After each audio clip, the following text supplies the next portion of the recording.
Alguien con activando su audio me confirma si está bien tanto y se observa tanto la pantalla como el audio. Doctor, sí, ambos se ven y se escuchan. Ah, ya, perfectísimo, gracias.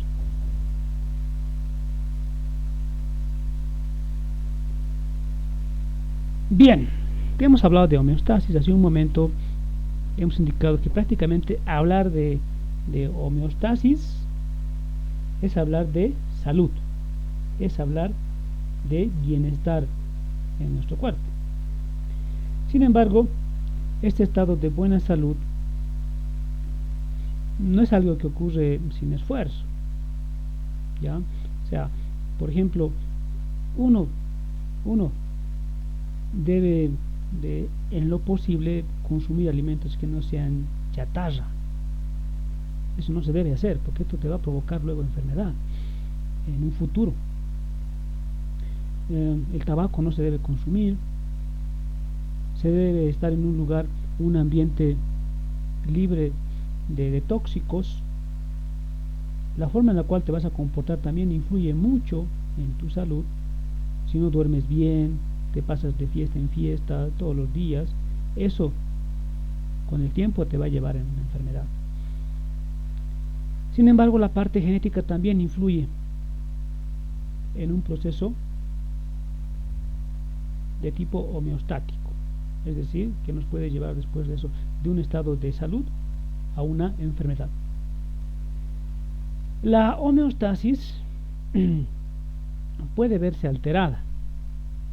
Y cuando se ve alterada, se produce una enfermedad, pero previamente se puede producir un trastorno. Y muchas veces esa enfermedad puede ser tan, pero tan grave que nos puede llevar incluso a la muerte. No hay un retorno hacia el estado de bienestar, de salud. ¿Qué diferencia hay entre un trastorno y una enfermedad? El trastorno es cualquier anormalidad de la estructura o función del cuerpo.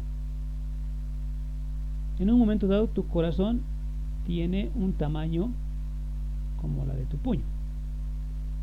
Y luego ese corazón ha aumentado de tamaño. Se llama esto cardiomegalia. Pero tú no sufres ningún signo, ningún síntoma, no te estás quejando de nada.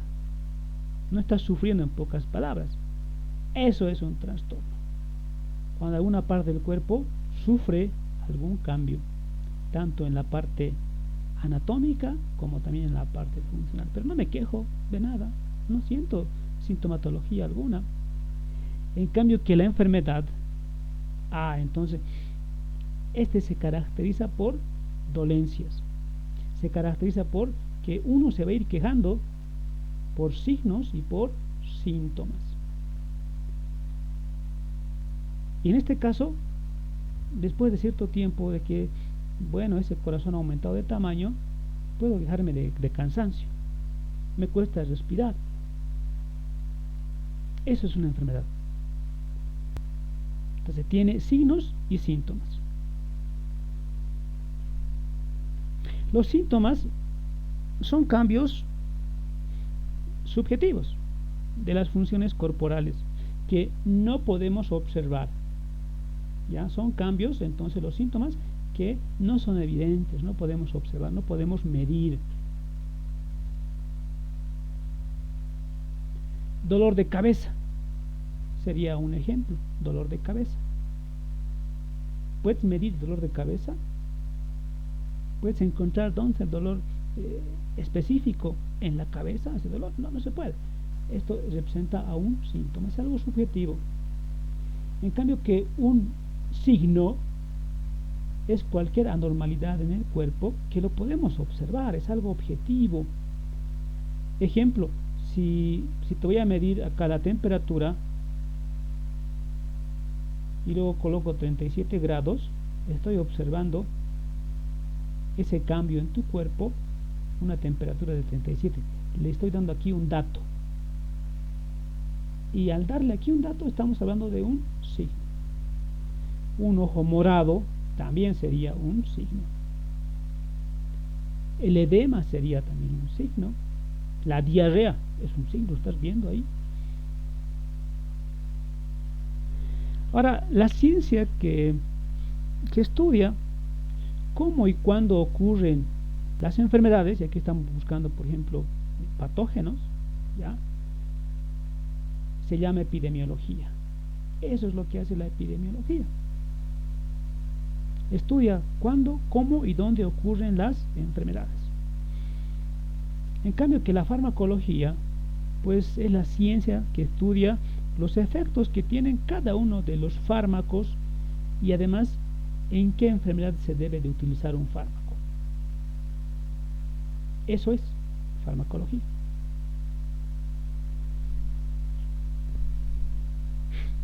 Conocemos ya qué es homeostasis, qué es trastorno y qué es una enfermedad.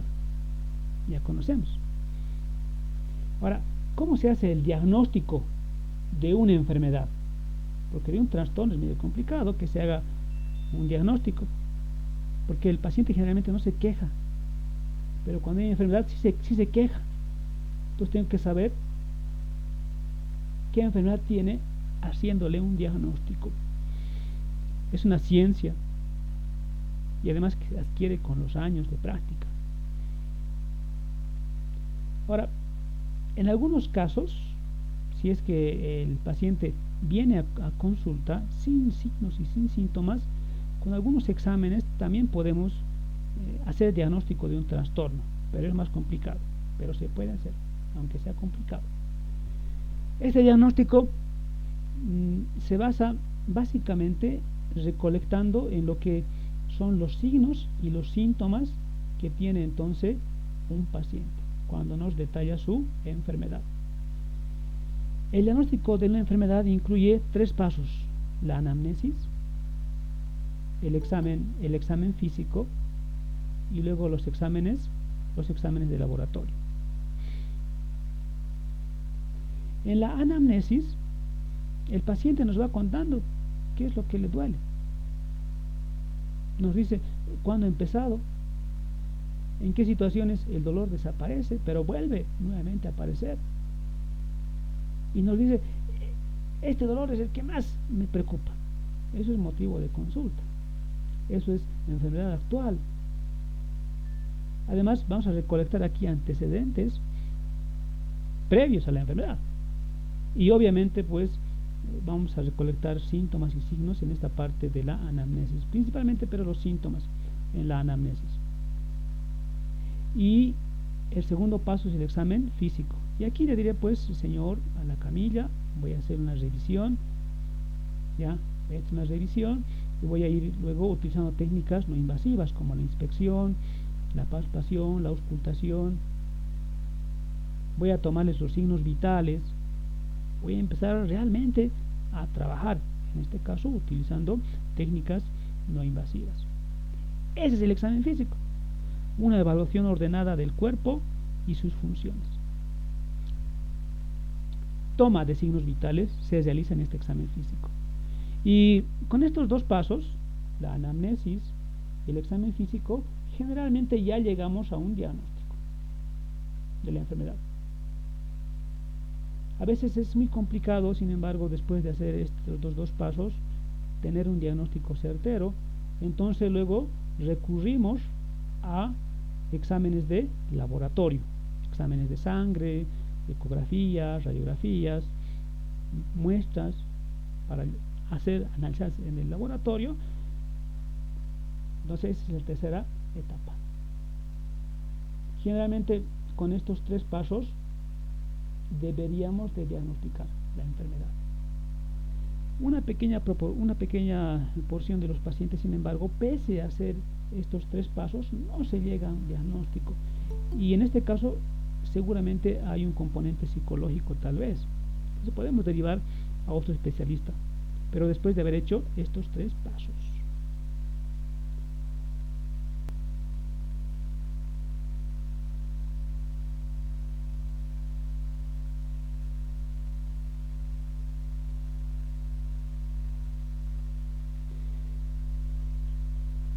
En colegio hemos aprendido, también hemos aprendido esto de este básico, desde kinder hemos aprendido.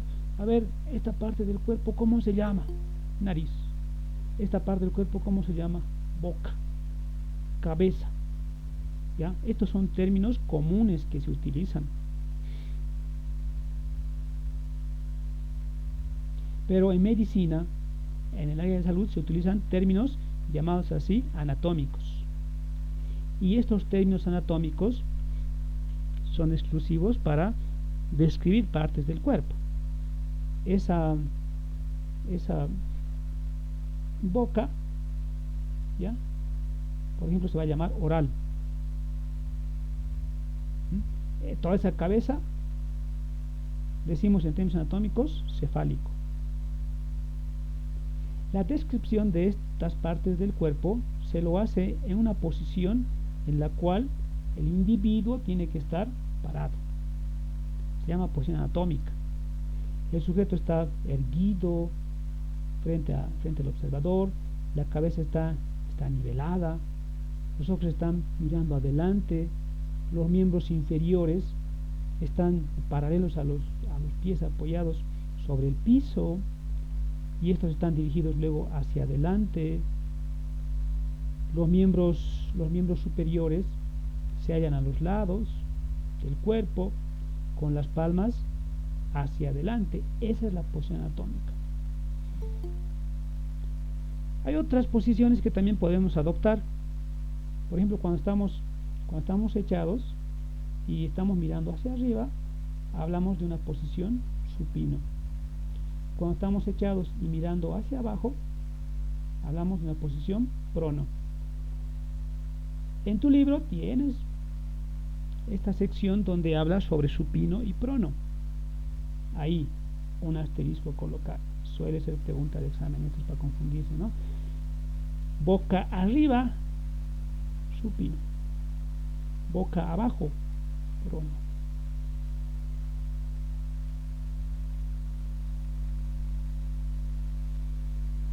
Ahora, el cuerpo humano, entonces, se va a nombrar con términos anatómicos y también con términos comunes, pero siempre utilizamos los términos anatómicos nosotros, ustedes también, obviamente. Estos términos anatómicos incluyen la descripción del cuerpo en regiones principales. ¿Cuáles son las regiones principales? La cabeza, el cuello, o cefálico, cervical, luego el tronco, ahí el tronco. El tronco tiene tres regiones, uno que es el pecho, o también llamado torácico, hacia arriba, hacia el medio, abdominal, o también llamado abdomen, y por último una tercera porción que es la región pélvica o pelvis. Como ustedes se han dado cuenta, ahí dice tórax, está mal, aquí debería ser tronco, debería ser. Esa es la otra parte principal del cuerpo. Tenemos entonces cefálico, tenemos cuello, tenemos tronco dividido en tres regiones. Luego tenemos a los miembros superiores y por último a los miembros inferiores. Las regiones que estén en estas regiones principales, las pequeñas, ya, o también llamadas regiones menores, hay que saberlas, porque esto va a permitir luego entender, por ejemplo, la ubicación de los músculos, los huesos. Ejemplo, en la región braquial o del brazo, la región braquial o del brazo, voy a encontrar aquí un músculo braquial. Voy a encontrar acá un hueso llamado el húmero. Por eso es importante conocer estas regiones pequeñas del cuerpo. Se los dejo como tarea. No es complicado, no es difícil. Si hubiera alguna alguna dificultad en su aprendizaje, igual, cuando estemos llevando las fijas de este capítulo, ahí ustedes me van preguntando. Para ubicar las regiones del cuerpo, por ejemplo, braquial, por ejemplo, antebraquial, para ubicar estas regiones utilizamos los llamados términos direccionales. Con estos términos voy a poder ubicar una parte del cuerpo siempre relacionando con otra parte del cuerpo. Así se identifica mejor dónde está esa parte del cuerpo, haciendo en relación con otra parte del cuerpo. Esos términos incluyen superior, inferior, por ejemplo. Cuando decimos superior, se refiere a aquella parte del cuerpo que generalmente se encuentra arriba, más cerca de cefálico, hacia la parte superior del cuerpo, en dirección a la cabeza. Eso es superior. Y aquello que se aleje de esa cabeza hacia abajo será inferior. Voy a ubicar la nariz en relación con la boca. Voy a ubicar la nariz en relación con la boca. Y digo, la nariz es superior en relación a la boca. Es cierto esto. Ahora, si quiero ubicar la boca en relación a la nariz, digo, la nariz está abajo. La boca es inferior a la nariz. Estoy ubicando la boca. Términos anterior y posterior. Todo lo que esté delante del cuerpo, pues se va a llamar anterior, o al frente del cuerpo, anterior. Y lo que esté hacia atrás se va a llamar posterior. A ver, la cara es anterior, la nuca es posterior. Es posterior. Ubiquemos la cara relacionando con la nuca y decimos, la cara es anterior en relación a la nuca. Ahora al revés, la nuca en relación a la cara. Ubiquemos la nuca. La nuca está atrás. La nuca es posterior en relación a la cara.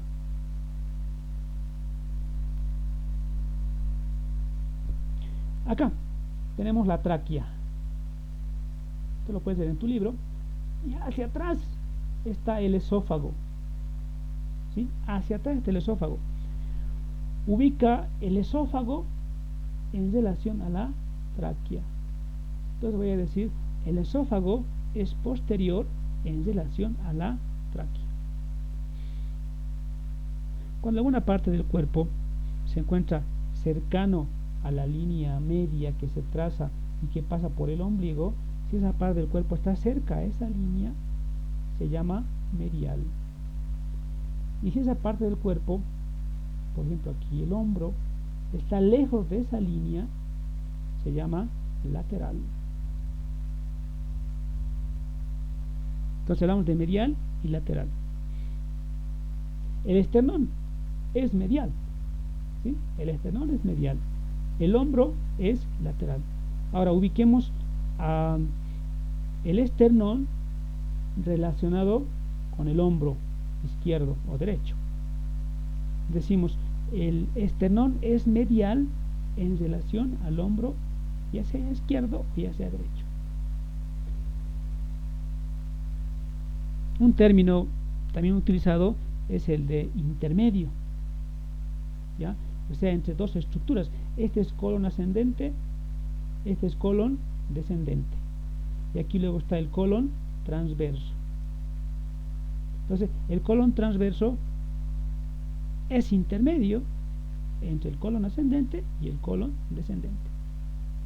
Otro término que se utiliza es el término homolateral, o también llamado ipsolateral. Es decir, cuando dos partes del cuerpo están en un mismo lugar o en un mismo lado, ¿ya? Están en un mismo lado. Por ejemplo, aquí estamos viendo el hígado y por acá está luego la vesícula biliar. Ambos están en un solo lado. Entonces digo, el hígado es ipsilateral u homolateral a la vesícula biliar. Esto es para el término de homolateral o ipsilateral. El término contralateral se refiere a una parte del cuerpo que está en relación con otra parte del cuerpo, pero en el otro lado. Por ejemplo, el colon ascendente es contralateral al colon descendente. Cuando una parte del cuerpo está cerca, y esto es tronco, cuando una parte del cuerpo está cerca al tronco, decimos que es proximal. Si esa parte del cuerpo está lejos del tronco, decimos que es luego distal.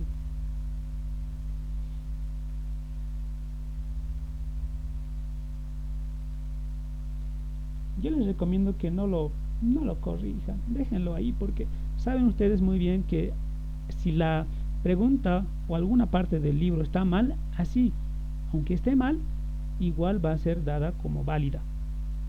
¿Sí? Igual va a ser dado como válido. Así que no lo corrijan, pero ya tienen ese conocimiento, porque capaz que se equivoquen después. Y ustedes le van a decir en el papel, van a decir, pero aquí está en el libro, dice tórax, y el libro se respeta, aunque esté mal. En este caso, para el curso propedéutico, esa rajatabla, si está mal, igual se da como verdadera, como válida. Bueno, ahora el término tanto proximal como distal implica que si alguna parte del cuerpo está cerca a ese tronco, repetimos otra vez, se va a llamar proximal. Si está lejos esa parte del cuerpo o del tronco, se va a llamar distal. Queremos ubicar las falanges en relación a el húmero. Digo, las falanges están lejos, ¿no? Las falanges son distales a el húmero, voy a decir.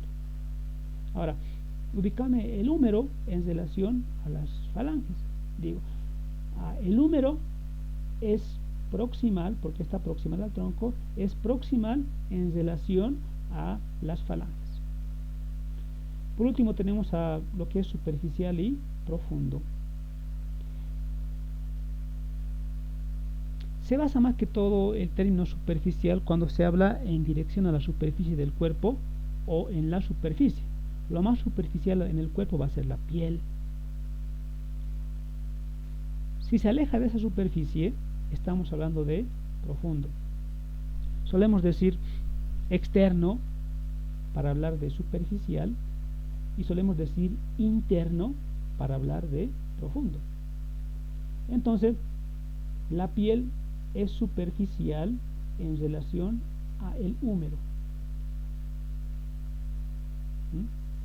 O el músculo es superficial en relación a el húmero o al hueso. O decimos, el hueso es profundo en relación a la piel.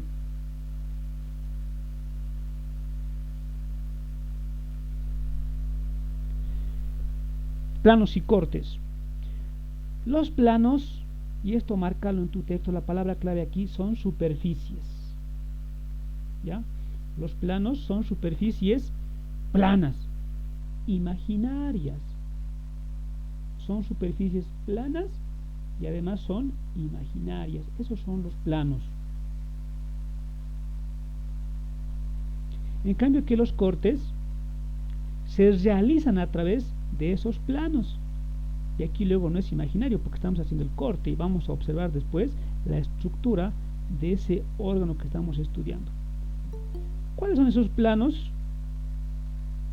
Esas superficies planas imaginarias. ¿Cuáles son? Y eso también he visto en algún examen por ahí. Parece sencillo, pero hay que dominarlo entonces, ¿no? Tenemos el llamado plano medio sagital. Aquí estamos viendo el cerebro, ¿ya? El llamado plano medio sagital, la cual divide al cuerpo en un lado derecho y un lado izquierdo.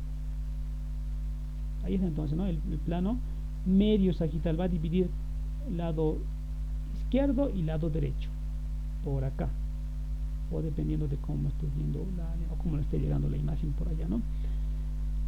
Es como cuando tienes ahí una manzana, ahí está, tienes una manzana y luego haces un corte, ¿no? Ahí está, tienes un lado derecho y un lado izquierdo. Si ese plano divide en partes iguales, se va a llamar medio sagital. Pero si ese plano divide a la manzana en dos partes que no son iguales, esta es más grande y esta es más pequeñita, se llama plano parasagital.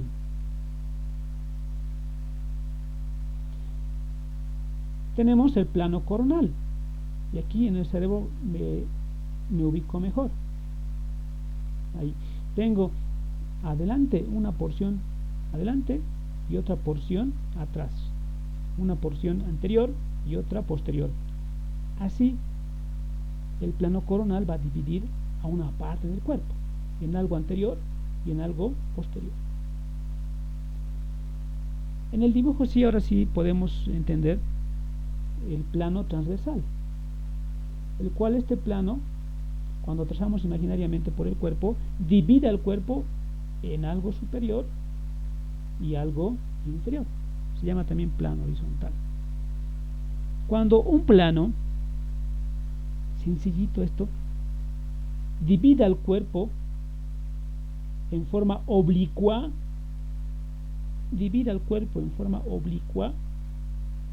ya sea para algo superior o algo inferior, algo anterior, algo posterior, algo derecho o algo izquierdo.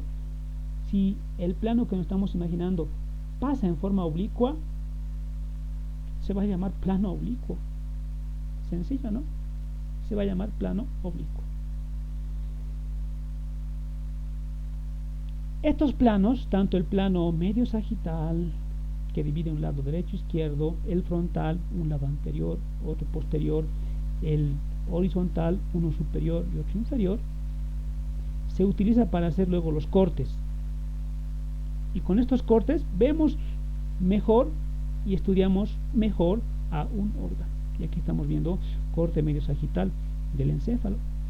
Hay un corte frontal y aquí luego un corte transversal.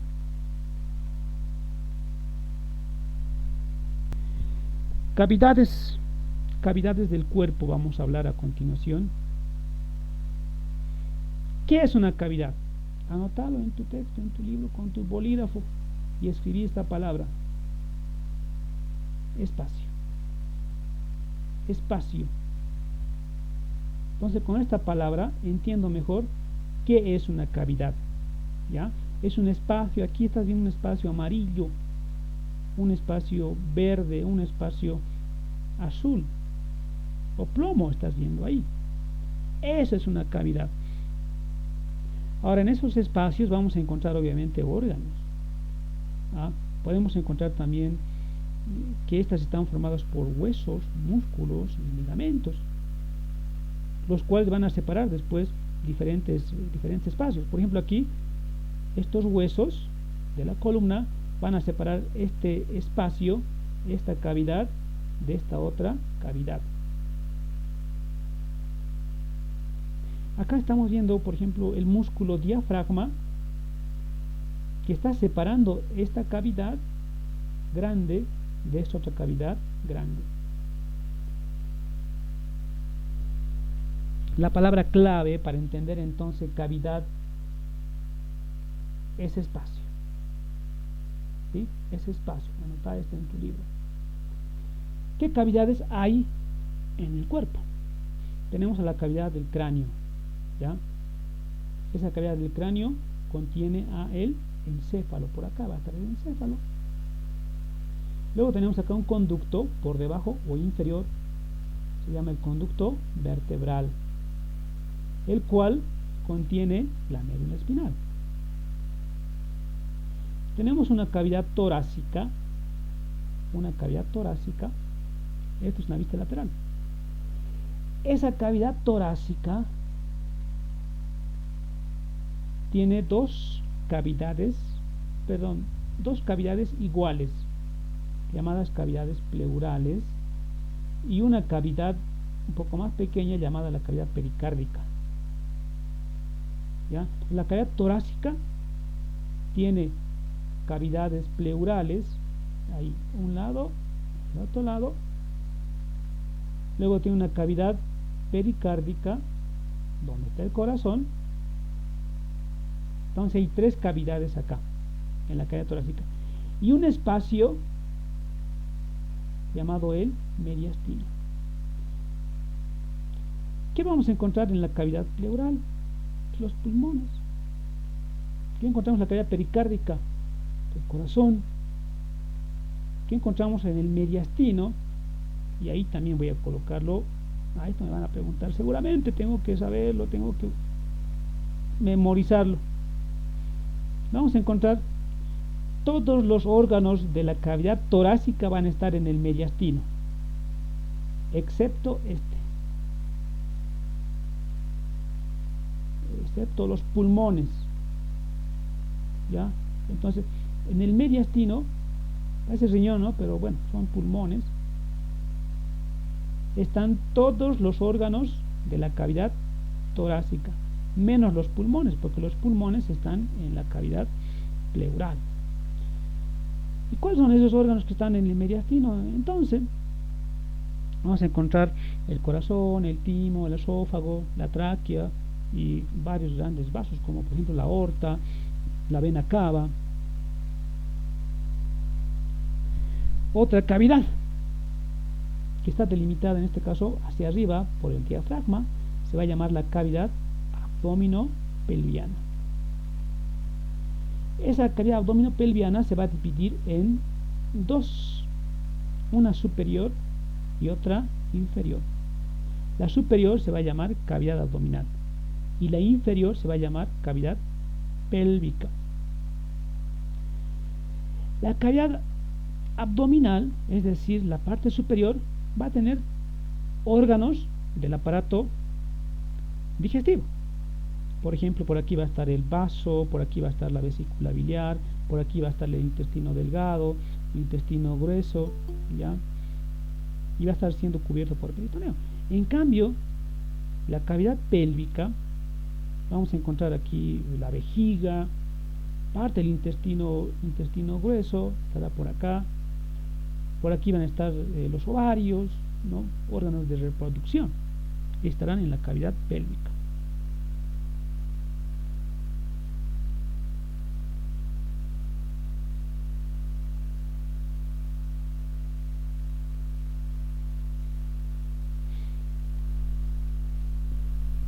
¿Qué es una cavidad? Es un espacio en el cuerpo, ¿sí? Es un espacio en el cuerpo. Esas cavidades están en el tronco. Por ejemplo, tenemos a la cavidad torácica. Recuerden que la cavidad torácica es todo lo que estamos marcando por acá. ¿Cuántas cavidades hay en la cavidad torácica? Hay tres. ¿Cuáles son? Las cavidades pleurales, que es 1 y que es 2. Luego la cavidad pericárdica, que es uno solo. Entonces, en el tórax, en la cavidad torácica, hay 1, hay 2 y luego hay 3 cavidades.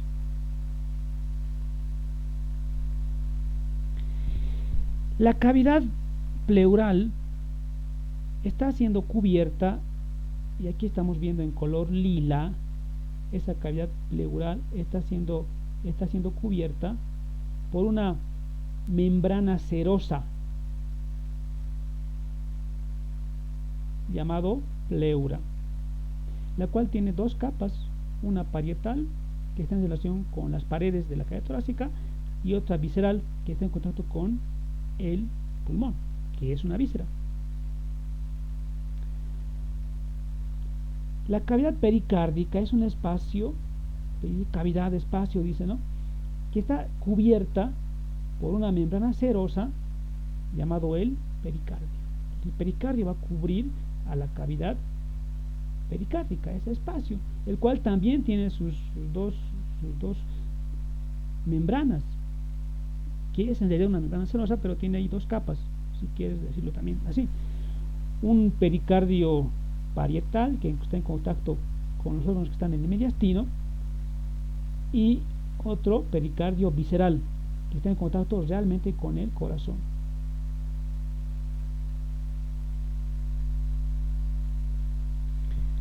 Una membrana es un tejido delgadito, ¿ya? Es un tejido delgadito, plegable, que suele cubrir, revestir o conectar estructuras. Pero si tenemos dos membranas, ahí si tenemos dos membranas juntas y que están encerrando algo, se va a llamar membrana serosa. Perfecto.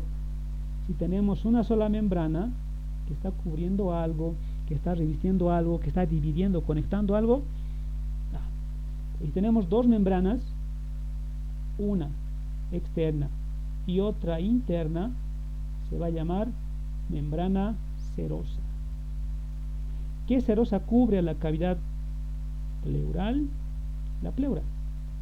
¿Qué serosa cubre a la cavidad pericárdica? El pericardio. Este es un corte, un plano transversal, ya a nivel de las tetillas.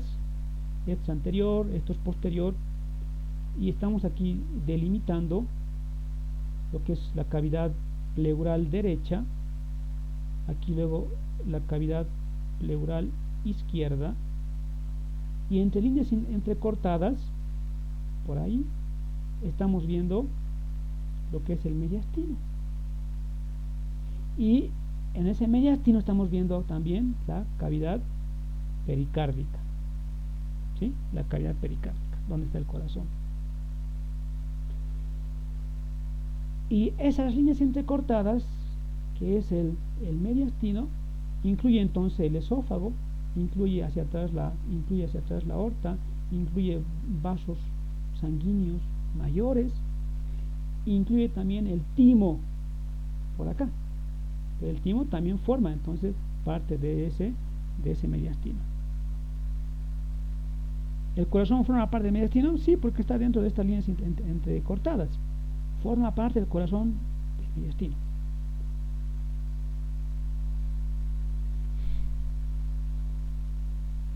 Recuerda, si es una sola membrana,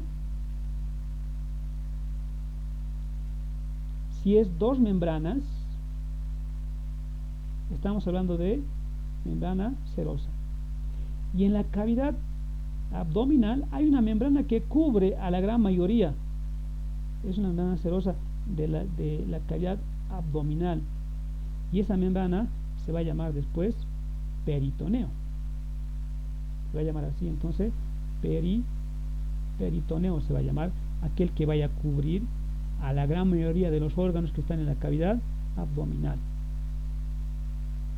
No llega hasta la cavidad pélvica esta membrana serosa. Esas son las cavidades y esas son las serosas que van a cubrir a las cavidades principales. Hay otras cavidades, por ejemplo, tenemos aquí a la cavidad bucal en la cabeza, donde vamos a encontrar la lengua, los dientes. Aquí estará la cavidad nasal, ¿no? En la cara, obviamente. Acá tenemos la cavidad orbitaria, vamos a encontrar aquí los ojos. Aquí tenemos otra cavidad del oído, que contienen acá internamente, más hacia el fondo, huesos del oído. Y acá tenemos otra cavidad entre los huesos, esto es hueso, y acá luego tenemos un espacio, una cavidad, está en color celeste claro, se llama la cavidad sinovial. Entonces, hay cavidades principales y hay cavidades pequeñas también en el cuerpo.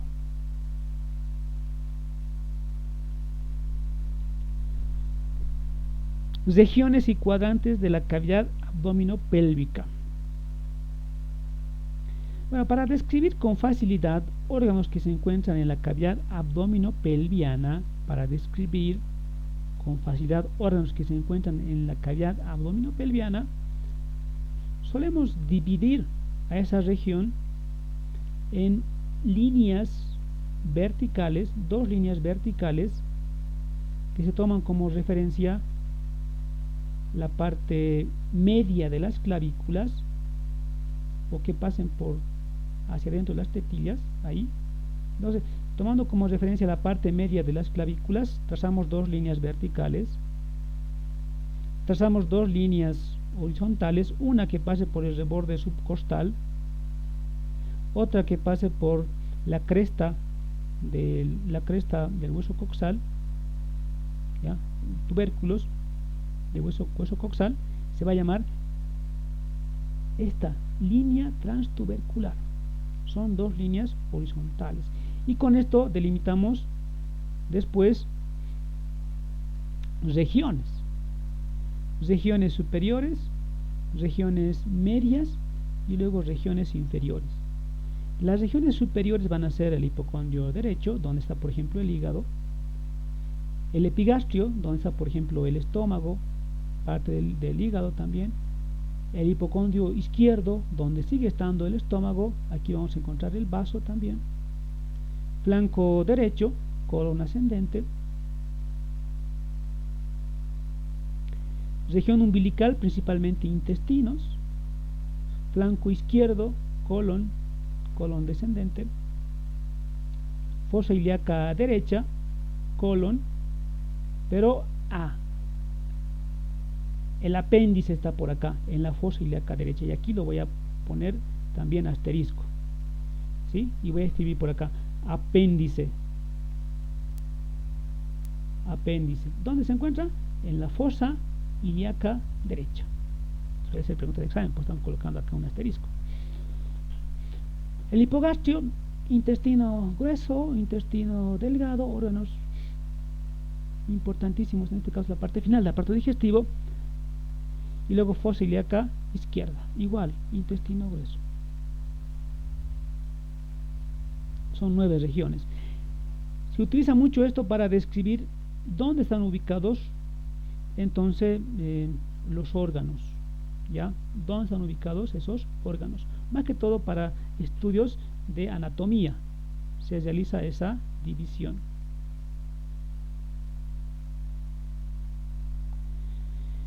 Esta división que se hace en la cavidad abdominopelviana, en la cual se traza una línea que pase por el ombligo, una línea de tipo vertical, y otra que pase también a nivel del ombligo en el sentido horizontal, se llama línea transumbilical, y la otra se llama línea mediana, divide a la cavidad abdominopelviana en cuadrantes, ¿ya? Cuadrante superior derecho, donde está por ejemplo la vesícula biliar, donde está el hígado, donde está el colon transverso, donde está el colon ascendente, intestino por acá. Cuadrante superior izquierdo, donde está el estómago, parte de el hígado, más atrás estará el vaso, colon transverso, colon descendente, intestino delgado.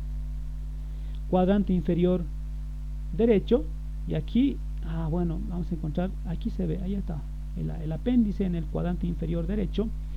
También está el colon ascendente, intestinos. Cuadrante inferior izquierdo, principalmente intestinos. Esta división en cuadrantes me sirve para localizar dolor, ¿sí? Para localizar dolor cuando estamos haciendo el examen físico a los pacientes, para detectar si hay algún tumor también u otras anormalidades. Entonces, si el paciente me dice, no, me duele aquí, tengo que pensar que tal vez está ocurriendo algo con el hígado, con la vesícula biliar, con los intestinos delgado, intestino grueso. Si me dice, me está doliendo por acá, y es el cuadrante inferior derecho, es quizá el apéndice, intestino grueso, intestino delgado.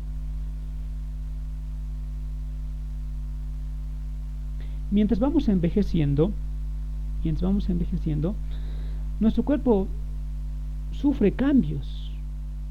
¿ya? Y esos cambios nos hacen más vulnerables, nos volvemos más débiles, se van desgastando algunos órganos, hay una disminución progresiva de la capacidad del cuerpo para volver a estar nuevamente sanos, es decir, hay una disminución progresiva de la capacidad del cuerpo para restablecer la homeostasis. Entonces hay cambios asociados con el envejecimiento. Por ejemplo, los músculos se van atrofiando, ya van disminuyendo su volumen los músculos, se van cayendo los pelos,